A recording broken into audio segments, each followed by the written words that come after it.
Hello, Franklin friends. Miss Kennedy here to read another chapter of The Cricket in Times Square by George Selden.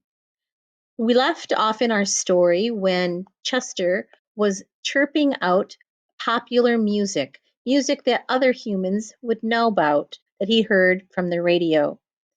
So now we'll have to find out what happens. Can you imagine if your dog could howl a common tune like Happy Birthday, or your cat could howl another tune like Itsy Bitsy Spider? It would be kind of shocking. Well, let's find out what happens to this little cricket and his journey with music. Chapter 12, Mr. Smedley. It was 2 o'clock in the morning, and Chester Cricket's new manager, Tucker Mouse, was pacing up and down in front of the cricket cage. Harry Cat was lying on the shelf with his tail drooped over the edge, and Chester himself was relaxing in the matchbox. I have been giving the new situation some serious consideration, said Tucker Mouse solemnly. As a matter of fact, I couldn't think of anything all day. The first thing to understand is Chester Cricket is a very talented person. Hear, hear, said Harry. Chester smiled at him. He really was an awfully nice person, Harry Cat was. The second thing is talent is something rare and beautiful and precious, and it must not be allowed to go to waste. Tucker cleared his throat. And the third thing is, there might be, who could tell, a little money in it, maybe? I knew that was the bottom of it, said Harry. Now wait, please, Harry, wait, please. Just listen a minute before you start calling me a greedy rodent, said Tucker. He sat beside Chester and Harry. The newsstand is doing lousy business, right? Right.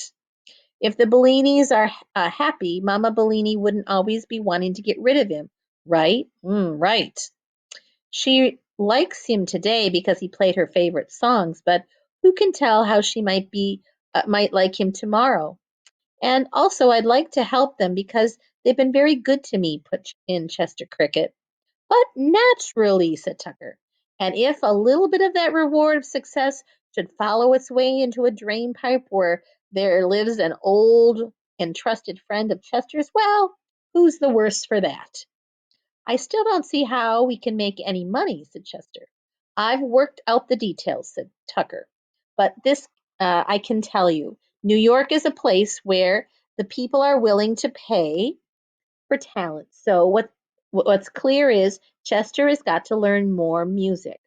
I personally prefer your his own compositions. No offense, Chester. Oh no, said the cricket. I do myself. But the human beings, being human beings, the way they are, who can blame them, would rather hear pieces written by themselves. But how am I going to learn new songs? Said Chester. Easy as pie, said Tucker Mouse. He darted over to the radio, leaned on it with all of his weight on the dial, and snapped it on. Not too loud, said Harry Cat. People outside will get suspicious. So Tucker twisted the dial until a steady, soft stream of music was coming out. Just play by ear, he said to Chester. And that was the beginning of Chester's formal musical education. On the night of the party, he had just been playing for fun, but now he was seriously setting out to learn more human music. Before the night was over, he had memorized 3 movements from 3 different symphonies, a half-dozen songs from the musical comedies, a solo part of a violin concerto, and 4 hymns, which he picked up from the religious service. The next morning, which was the last Sunday in August, all 3 Bellinis came to open the newsstand. They could hardly believe what had happened yesterday, and were anxious to see if Chester would continue to sing familiar songs. Mario gave the cricket his usual breakfast of mulberry leaves and water, which Chester took his time eating. He could see that everyone was very nervous, and he sort of enjoyed making everyone wait. When breakfast was over, he had a quick stretch and limbered up his wings. Since it was Sunday, Chester thought it would be nice to start with a hymn, so he started his concert that way. At the sound of the first notes, the faces of Mama and Papa and Mario broke into smiles. They looked at each other, and their eyes told how happy they were, but they didn't dare to speak a word. During the pause after Chester had finished the song, Mr. Smedley came up to the newsstand to buy his monthly copy of Musical America. His umbrella, neatly folded, was hanging over his arm as usual. Hey, Mr. Smedley, my cricket plays hymns, Mario blurted out before the music teacher had a chance to say good morning. And opera, said Papa. And Italian songs, said Mamma. Well, said Mr. Smedley, who didn't believe a word, of course. I see we've all become very fond of our cricket, but aren't we letting our imaginations run away with us a bit? Oh, no, said Mario. Just listen. He'll do it again. Chester took a little sip of water and was ready to play some more. This time, however, he launched into a new performance. Mr. Smedley's eyes popped, his mouth hung open, and the color drained from his face. Do you want to sit down, Mr. Smedley? Said Papa, who looked a little pale. I think perhaps I better, said Mr. Smedley, wiping his forehead with a silk handkerchief. It's rather a shock, you know. He came into the newsstand and he sat on the stool, so his face was just a few inches from the cricket cage, and Chester chirped the waves of another song. Why, the organist played that song at church this morning, exclaimed the music teacher breathlessly, and it didn't sound half as good. Of course, the cricket isn't as loud as an organ, but what he lacks in volume, he makes up in sweetness. Oh, that's nothing, said Papa Bellini proudly. You should hear him play Aida. May I try an experiment? Said Mr. Smedley. All the Bellinis said yes at once. The music teacher whistled the scale of do, re, mi, fa, sol, la, ti, do, and Chester flexed his legs, and as quickly as you could run your fingers up the strings of a harp, he had played the whole scale. Mr. Smedley took off his glasses. His eyes were moist. He has perfect pitch, he said in a shaky voice. I have met only one person who did, and she was a soprano at the opera. Chester started to play again, and he went through the two other hymns he had learned. And then he went through a violin concerto. Naturally, he couldn't play it as it was written, without the whole orchestra to back him up, but he was magnificent, all things considered. Once Mr. Smedley got used to the idea that he was listening to a concert given by a cricket, he enjoyed the performance very much. He had special praise for Chester's phrasing, by which he meant the way that cricket played all the notes of the passage without letting them all slide together. And suddenly, and sometimes when he had been deeply moved by a selection, the music teacher would touch his chest over his heart and say, Oh, the cricket has it right here. As Chester chirped his way through the program, a crowd collected around the newsstand. After each new piece, the people applauded and congratulated the Bellinis on their remarkable cricket. Mamma and Papa were fit to be bursting with pride.